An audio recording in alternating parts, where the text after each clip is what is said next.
এই ছেলে, শুনে রেখো, ইবলিস প্রত্যেক দিন তার চেয়ারটা আটলান্টিক মহাসাগরের উপর রাখে।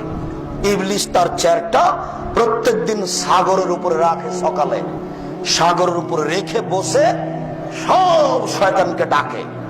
তার কাজ চলে নিয়ম মাফিক। দেখো, শয়তানের কাজ নিয়ম মাফিক চলে। ডেকে বলে, তোমরা পাপি করো, বিকালে রিপোর্ট দিতে হবে। একজন এসে বলে, যাবো না, আমি একটা কাজ করেছি। কি? জেনা করিয়েছি, যাও, এটা কোনো কাজ হয়নি। আর একজন এসে বলে, যাবো না, আমি একটা কাজ করেছি। কি করিয়েছ?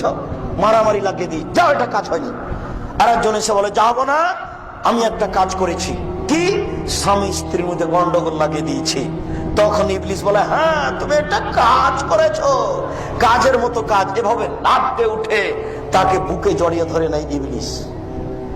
স্বামী স্ত্রীর মধ্যে গন্ডগোল পাকাতে বললে গোটা পরিবারটা ধ্বংস। ওই স্বামীও তখন গার্মেন্টসে চলে আসবে, স্ত্রীও আসবে। স্বামী তখন জেনা করবে আরেকজন পুরুষের সাথে, মহিলা তখন জেনা করবে আরেকজন পুরুষের সাথে, আর স্বামী জেনা করবে আরেকজন নারীর সাথে।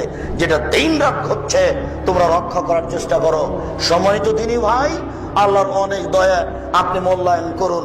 আপনাদের দাঁড়িয়ে থাকা, বসে থাকা দেখে আমি খুবই খুশি। আল্লাহ আপনাদেরকে যাজায়ে খায়ের দান করুক।